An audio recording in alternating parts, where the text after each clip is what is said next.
when people think of this place, they think of bright, neon, sparkling lights. A feeling of excitement rushes through people's bodies with the idea of coming here. People have thoughts and ideas of striking rich or winning the jackpot. For others, people like coming here because of the extravagant restaurants that they have here and also entertainment. There's a quote that came from this place. It goes, "What happens here stays here." And the place I am talking about is called Las Vegas. And it's also called Sin City. So behind these neon, sparkling, beautiful lights comes along an intriguing story of how the city was made. Which brings me to my topic, which is how the history of how the mob ran Las Vegas. Today, I'm going to talk about the early interests of the mob in Las Vegas. I'm going to be talking about the downfall of the mob in Las Vegas. And lastly, I will be talking about one of the last activities of the mob in Las Vegas. So, let's start with the early beginnings of the mob in Las Vegas. So, in 1930, that's when gambling was legalized in Nevada. But when it was first legalized, only people that really came here was only cowboys, military men that were stationed around the area.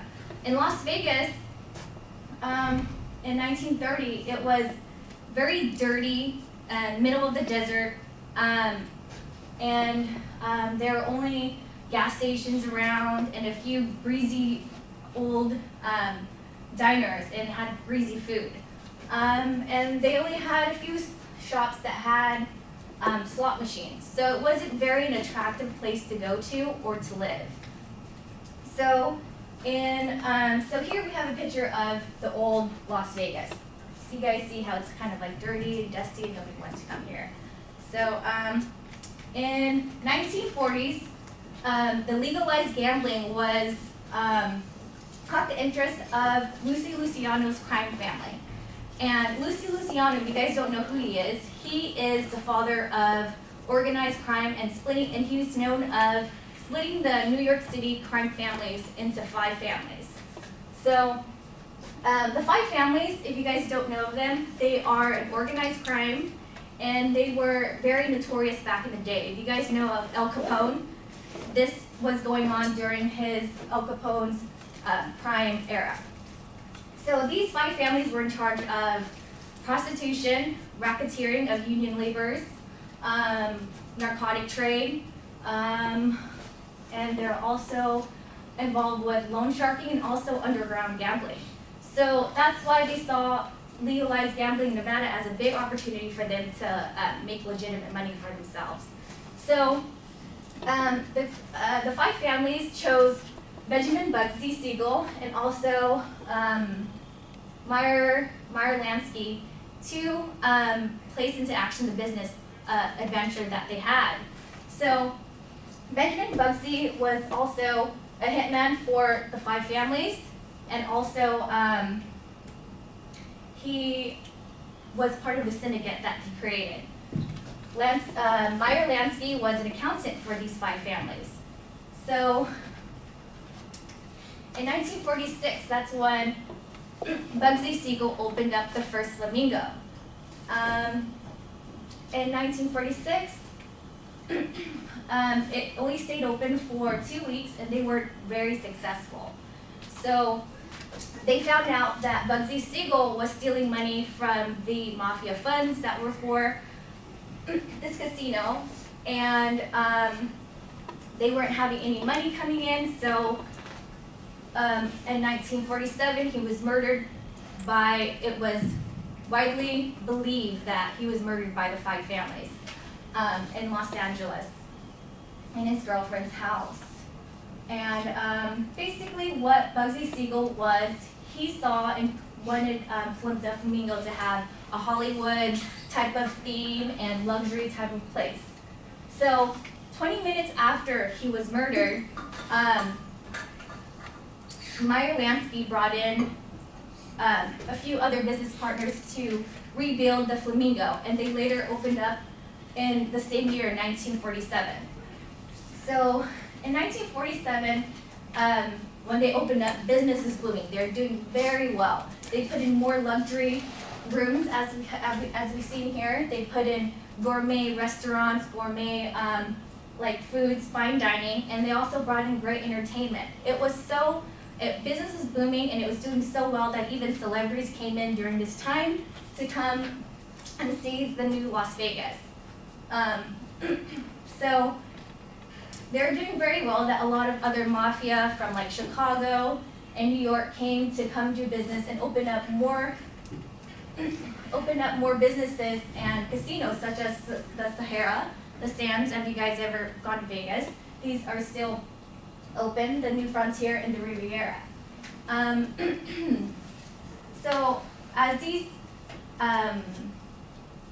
they're doing very well, they had great artists come and perform. Frank Sinatra, even Elvis Presley. So tourists were flocking to come see like what was going on in Las Vegas. It was the place to be now, and a great tourist attraction. Okay, and so they're doing so well that these casinos were making around $8 million a year. So now we will be talking about the downfall of Las Vegas. So here we have a picture of a man named Howard Hughes. He was a billionaire, and he became a millionaire just at 18 years old. Hughes dropped out of high school and dropped out of school to be involved in an oil company. So the story was, in 1967, he came to the Desert Inn, and he never left. They were trying to give him the boot because there's a higher roller coming in, and he didn't want to leave. So right then and there, he met up with the owners of the casino and bought the casino for $3 million because he didn't want to leave the casino. He liked Vegas so much. So after that, he later on purchased about 16 other casinos in Las Vegas. And he basically was taking over Las Vegas and purchasing all these casinos. He spent about $300 million just purchasing these casinos and just writing out checks for everybody. The Nevada was liked him, and they were very open to the idea for him coming to Las Vegas because they wanted the mob out of Las Vegas. They hated the idea of Las Vegas being a main attraction and the idea of the mob being there and running Las Vegas. So they wanted more of a corporate America to take over the casinos and forcefully kind of push the mob out of Las Vegas. So that's one of the things, and how the mob started to be removed from Las Vegas. So in 1970, it brings me to my next topic was in 1970, the Federal Justice Department and Congress passed an act called the Racketeering Influence and Corrupt Organization Act, because they wanted to really hit hard in getting rid of these organized crimes that were going on in Las Vegas. This really gave the Federal Justice Department a chance to fight back with organized crimes that were going on, and also to fully focus and to focus on organized crimes and enterprises. So this was basically really aimed for mafias and organized crime operations, but they were using this in Chicago, New York, and also Las Vegas. So by this, they're able to crack down and throw a lot of mafia crime organizations back in jail. So what brings me to my next topic, we're going to be talking about one of the last activities in Las Vegas. So in 1971, Chicago crime bosses sent Anthony Spilotro to Las Vegas, which is this gentleman right here. He was an enforcer for the crime families, and also they wanted him to take over the loan sharking business that they had in Las Vegas, and also to keep an eye on Frank Rosenthal, which is this gentleman. He was in charge of the skimming operations in Las Vegas. So if any of you guys don't know what skimming means in Las Vegas, skimming operation is when you have people that take out money from the casino funds and the profits on the casino floors. And before they could be counted by, the regulators, they take the money so they could avoid paying gaming tax. And these huge funds that were taken out and stolen before they were counted and by the regulators, they were untraceable and they were sent back to the crime bosses for more organized crime. Okay, so okay. So which brings me, so this, we have a picture of, have any of you guys ever seen the movie Casino? Yeah, so basically this was a remake of these gentlemen's lives, and it actually really happened. So in 1981, they made a breakthrough with Anthony Spilotro's case. But Anthony Spilotro was connected with a lot of murders and a lot of crime, but he was able to keep himself out of jail for a long period of time. So he was being monitored and watched by the feds, and he was, okay,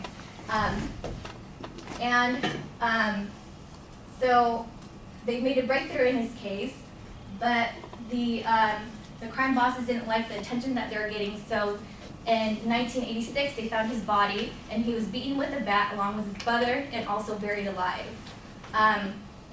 So a few years later, they ended up convicting a lot of the crime bosses that were connected with scheming operations and also Chicago crime families and Midwest families. This was known to be the last activities of the crime families. So, and here we have a picture of, if you guys want to check out the Mob Museum, they have here, this is one of the sections that they have of fighting back of crime mafias with the crime families. So, which brings me to that, what I just presented was, people believe that what I just presented was the last activity and of when the mob lost their grip on Las Vegas. Even though they lost their control on the streets of Las Vegas, their legacy still lives on through the movie The Godfather. Have you guys seen that? Or the Casino. Even though they had a lot of crime and a lot of violence with the mob being in Las Vegas, it still wouldn't be, without the mob, Las Vegas wouldn't be the place it is today.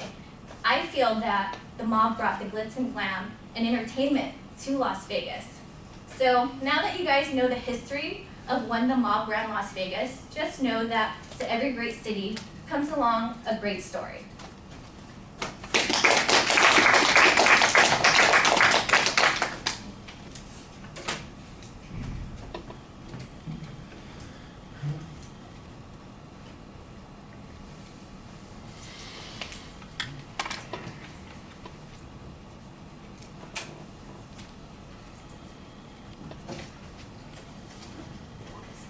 All right, Sally, I thought that the introduction was really good. I like the visualization that you had, you hold it in suspense, although I don't think anybody's surprised when you reveal what the topic is, and that's fine. I think your purpose statement needs to be a little bit sharper, but we know generally the direction that you're headed. There's a good preview about what's going on.